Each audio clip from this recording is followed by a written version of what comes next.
Hello everyone, this is doctor same. अच्छा जी, आज हम पढ़ रहे हैं माइलोप्रोलिफरेटिव डिसऑर्डर्स। देखिए जी, मैंने आप लोग को लास्ट लेक्चर में बताया था कि हमारे पास दो लीनिएज है। ये वाला जो लीनिएज है माइलाइड लीनिएज इसको कहते हैं। तो माइलाइड लीनिएज में हमारे पास मिचेवर सेल जो है, अगर इसमें हमारे पास न्यूप्लास्टिक प्रोलिफरेशन आएगा तो इसको हम कहते हैं माइलोप्रोलिफरेटिव डिसऑर्डर्स। बाकी हम कवर कर चुके हैं, ये भी कवर कर चुके हैं, ये भी और ये भी ऊपर वाले। हमारे पास सिर्फ मिचेवर cell of the myeloid lineage रहते हैं और उसके डिसऑर्डर्स को अगर हमारे पास आरबीसीज बढ़ेंगे, ग्रेन्युलोसाइट्स बढ़ेंगे, मेगाकैरियोसाइट बढ़ेंगे, जो भी बढ़ेगा तो उसको हम क्या कहते हैं, माइलोप्रोलिफरेटिव डिसऑर्डर्स। देखिए जी, इस डिसऑर्डर में आप लोगों ने एक बात याद रखनी है, अगर हमारे पास इनकेस आरबीसी का डिसऑर्डर आ जाता है, आरबीसी जो है वो प्रोलिफरेटिव जो है न्यूप्लास्टिक प्रोलिफरेशन उसमें आ जाता है, तो आरबीसी सिर्फ नहीं बढ़ता, बाकी भी उसके साथ बढ़ जाते हैं। ये सब एक दूसरे के साथ एसोसिएटेड है। लेकिन एक किस्म के सेल इसमें से ऐसे होते हैं जो बहुत ज्यादा बढ़ते हैं और उस बेस पर हम उसका नाम डिसाइड करते हैं। जिस तरह पॉलीसाइथेमिया वेरा है, आप लोगों को पता है पॉलीसाइथेमिया वेरा का, जिसमें आरबीसी जो है वो न्यूप्लास्टिक प्रोलिफरेशन करते हैं, बहुत ज्यादा बढ़ जाते हैं। अच्छा जी, लेकिन इसमें सिर्फ आरबीसी नहीं बढ़ते, न्यूट्रोफिल भी बढ़ जाते हैं, मोनोसाइट्स, मेगाकैरियोसाइट, प्लेटलेट्स सब बढ़ जाते हैं। लेकिन हमारे पास जो की सेल है वो क्या है, वो हमारे पास आरबीसीज है। इस तरह अगर हमारे पास ग्रेन्युलोसाइट्स प्रोलिफरेशन स्टार्ट कर देते हैं तो उसके साथ बाकी भी बढ़ जाते हैं। लेकिन अगर हमारे पास इसकी जो है प्रोलिफरेटिव न्यूप्लास्टिक प्रोलिफरेशन स्टार्ट हो जाती है तो उसको हम कहते हैं क्रॉनिक माइलाइड ल्यूकीमिया। इसको हम कहते हैं, क्या कहते हैं, क्रॉनिक माइलाइड ल्यूकीमिया। अच्छा जी, अगर हमारे पास ये सब बढ़ने जाते हैं और क्रॉनिक माइलाइड ल्यूकीमिया में स्पेसिफिकली आप लोग के पास बेजोपिल जो है वो बहुत ज्यादा बढ़ जाते हैं। इस तरह हम इसका भी पढ़ेंगे, इसका सब पढ़ेंगे, लेकिन यहां पर आप लोग को बेस देना लाजमी था। देखिए जी, अब ये देखिए हमारे पास क्या है, हम स्टार्ट कर रहे हैं माइलोप्रोलिफरेटिव डिसऑर्डर्स। देखिए जी, आप लोग को पता है neoplastic proliferation of mature cell of the myeloid lineage. अब ये इसके जो डिसऑर्डर्स है ये मिचेवर वाले, तो जाहिर बात है मिचेवर वाले हैं तो मिचेवर एडल्टहुड में ही आते हैं। बच्चों में, चाइल्ड में, इन्फेंट्स में उनमें ये चीज़ नहीं होती। लेट एडल्टहुड मतलब 40 साल के करीब तक, 30 साल के करीब तक, ऐसे लेट एडल्टहुड। अच्छा जी, WBC काउंट्स इंक्रीज हो रहा है। मैंने आप लोग को बता दिया कि इसमें हमारे पास WBC डिसऑर्डर्स जो है इसमें सारे बढ़ जाते हैं, तो WBC काउंट भी साथ साथ में बढ़ जाएंगे। हाइपर सेलुलर बोन मैरो, बहुत ज़्यादा सेल्स जो है उसकी प्रोडक्शन बोन मैरो में स्टार्ट हो जाएगी। अच्छा जी, इसकी क्लासिफिकेशन जो है वो हम उसी तरह करते हैं। अगर ग्रेन्युलोसाइट बढ़ते हैं तो क्रॉनिक माइलाइड ल्यूकीमिया, अगर हमारे पास आरबीसी बढ़ते हैं तो पॉलीसाइथेमिया वेरा, वो हम उसकी क्लासिफिकेशन की तरफ आते हैं जो कि हमारे पास एक डोमिनेंट माइलाइड सेल पर डिपेंड करता है।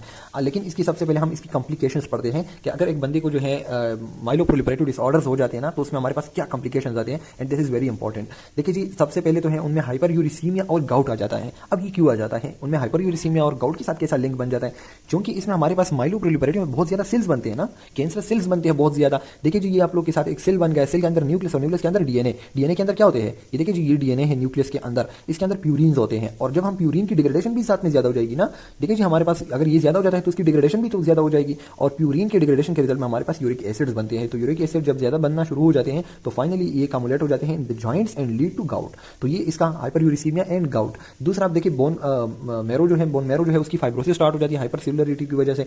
तीसरा आप लोग देखिए कि ट्रांसफॉर्म इनटू एक्यूट ल्यूकीमिया। अच्छा जी, ये तो मिचेवर सेल्स की ल्यूकीमिया है ना, मिचेवर सेल की माइलोप्रोलिफरेटिव डिसऑर्डर्स तो मिचेवर सेल की है। लेकिन कभी कभी ऐसा हो जाता है ना कि अगर ये मिचेवर सेल एक्सेसिव बढ़ना स्टार्ट कर देते हैं ना, तो वहां हमारे पास जो इसके ब्लास्ट है तो वो भी इसकी वजह से बढ़ना स्टार्ट कर देते हैं। देखिए जी, अगर ये बहुत ज्यादा बढ़ना स्टार्ट कर देते हैं आरबीसीज, ग्रेन्युलोसाइट, ये तो अक्सर इसकी वजह से ये फिर बढ़ रहे होते हैं, लेकिन इसके साथ हमारे पास माइलाइड स्टेम सेल ये भी बढ़ना स्टार्ट कर देते हैं, इसके अलावा अजदाद भी बढ़ना स्टार्ट कर देते हैं, जिसकी वजह से ये ट्रांसफॉर्म हो जाता है into acute leukaemia which is called acute myeloblastic leukaemia. अच्छा जी, या एक्यूट माइलाइड ल्यूकीमिया, तो ये अक्सर उसमें भी ट्रांसफॉर्म हो जाता है। Arrest in the blast phase, ये क्लियर हो गया आप लोगों को। अच्छा जी, अब हम वन बाय वन इसकी क्लासिफिकेशन वाले डिसऑर्डर पढ़ते हैं। तो सबसे पहले हमारे पास आता है एरिथ्रोब्लास्ट, तो हम पॉलीसाइथेमिया वेरा का जिक्र करते हैं, फिर इसका इस तरह हम आगे जाते हैं। देखिए जी, यह है हमारे पास पॉलीसाइथेमिया वेरा। पॉलीसाइथेमिया वेरा में क्या हो जाता है, हमारे पास आरबीसीज की काउंट जो है वो बहुत ज्यादा बढ़नी स्टार्ट हो जाती है स्पेशली। अच्छा जी, ये की सेल्स है। बाकी मैंने आप लोग को बता दिया कि ग्रेन्युलोसाइट्स भी बढ़ेंगे, प्लेटलेट्स भी बनेंगे, हाइपरसेलुलर बोन मैरो है ना, तो सारे बढ़े जाएंगे।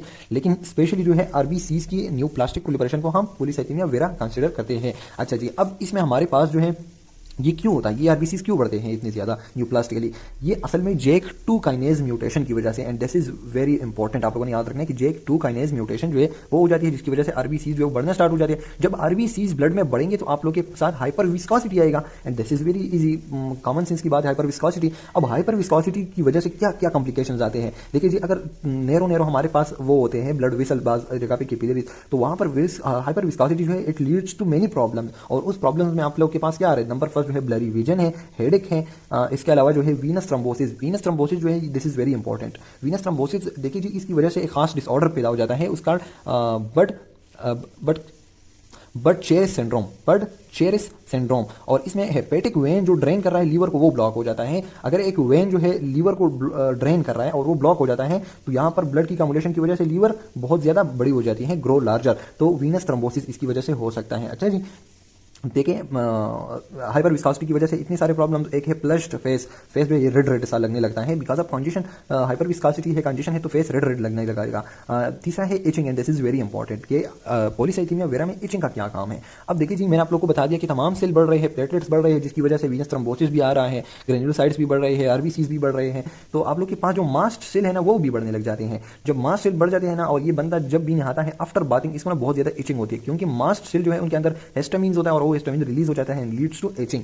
तो ये उसके वो है पेशेंट जो है इन चीजों के साथ प्रेजेंट करेगा। अब आप लोगों ने क्या करना है, लेट्स सी ट्रीटमेंट क्या देना है आप लोगों ने। नंबर फर्स्ट जो है आप लोगों ने प्लीबॉटमी करनी है। What is phlebotomy? Phlebotomy is venous puncture. Vein जो है ना, स्पेशली इन द आर्म वाला जो वेन होता है ना उसको वो करता है एंड ब्लड निकाल देता है थ्रू अ कैनोला, तो दिस इज प्लीबॉटमी। दूसरा है आप लोग के पास हाइड्रोक्सी यूरिया भी दे देते हैं सेकंड लाइन, लेकिन फर्स्ट लाइन जो है वो प्लीबॉटमी ही है। अच्छा जी, अब मैं आप लोग को डिफरेंशिएट करूंगा कि आप लोग कैसे डिफरेंशिएट कर सकते हैं पॉलीसाइथेमिया वेरा में और रिएक्टिव पॉलीसाइथेमिया में। एक रिएक्टिव पॉलीसाइथेमिया है जिसमें एज सच कैंसर नहीं होता और ये तो कैंसरस है, तो इसको हम कैसे डिफरेंशिएट करेंगे। एक तो फिजियोलॉजिकल भी है, आप लोगों को पता है पॉलीसाइथेमिया का कि हाई एल्टीट्यूड पे जाके ना वहाँ हिपोक्सिया होती है जिसकी वजह से आप लोग का वो बढ़ जाता है, तो वो भी है फिजियोलॉजिकल। अब हमारे पास रिएक्टिव पॉलीसाइथेमिया और इसमें जो है न्यूप्लास्टिक, इसमें हम कैसे डिफरेंशिएट कर सकेंगे क्योंकि polycythaemia vera is neoplastic polymerisation.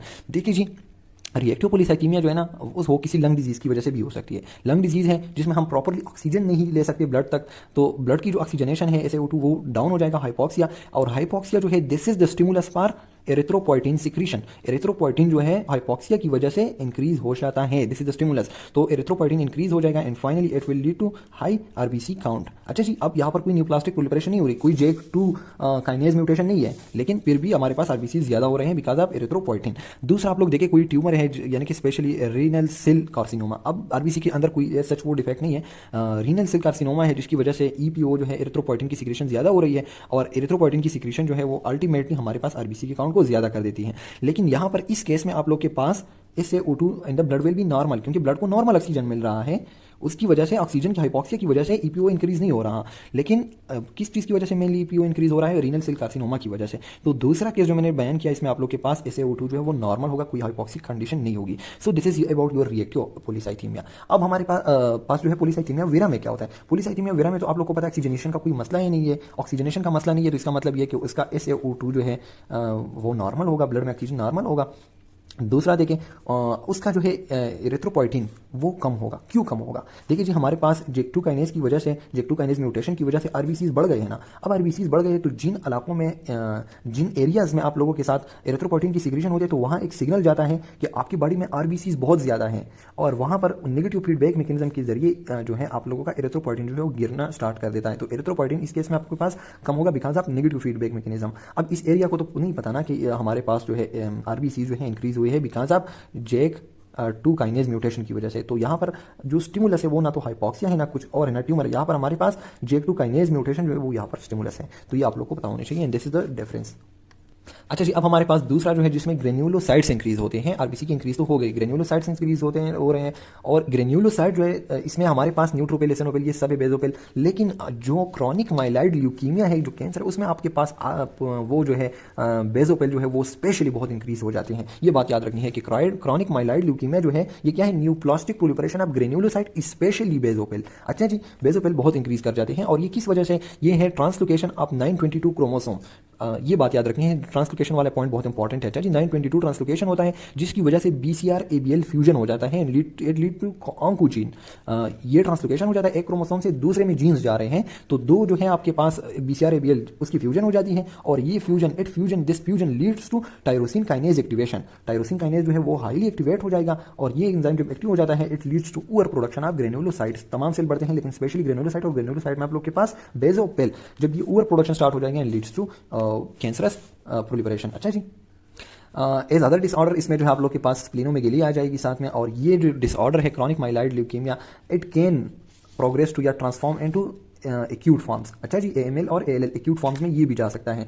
और अच्छा जी, अब हमारे पास एक बड़ा इंपॉर्टेंट पॉइंट है, ये this one is very important, इस पे आप लोगों ने देखना है। हमारे पास क्रॉनिक माइलॉइड ल्यूकीमिया CML जो है और ल्यूकेमाइड रिएक्शन में आप लोग कैसे डिफरेंशिएट कर सकते हैं। देखिए जी, आपके पास एक पेशेंट आ गया, पेशेंट का ग्रेन्युलोसाइट इसमें भी ज़्यादा है, इसमें भी ज़्यादा है, मतलब ये जो कैंसरस फॉर्म है CML क्रॉनिक माइलॉइड ल्यूकीमिया, इसमें भी ग्रेन्युलोसाइट ज़्यादा है। और हमारे पास अगर एक एक्यूट इन्फेक्शन हुआ है उसमें भी आपके पास ग्रेन्युलोसाइट ज़्यादा हो गए हैं। अब हम कैसे डिफरेंशिएट करेंगे कि यार भाई इसको ये हुआ है या ये हुआ है, ये इसको ल्यूकेमाइड रिएक्शन भी कहते हैं। अच्छा जी, ये जो एक्यूट इन्फेक्शन की वजह से भी ग्रेन्युलोसाइट बढ़ते हैं। अब आप लोग कैसे डिफरेंशिएट करेंगे, तो देखिए जी, सबसे पहले तो आप लोग को मैंने बता दिया कि ग्रेन्युलोसाइट्स इन दोनों में जो है ना, यहाँ पर आपके पास बेजोपिल जो होता है ना आम रिएक्शन में, एक्यूट इन्फेक्शन में, उसमें बेजोपिल जो है वो इतनी ज़्यादा खास नहीं बढ़ते। लेकिन आपके पास अगर CML का पेशेंट है तो उसमें बेजोपिल बहुत ज़्यादा हाई होती है, बेजोपिल बहुत ज़्यादा बढ़ती है। एक तो ये हो गया।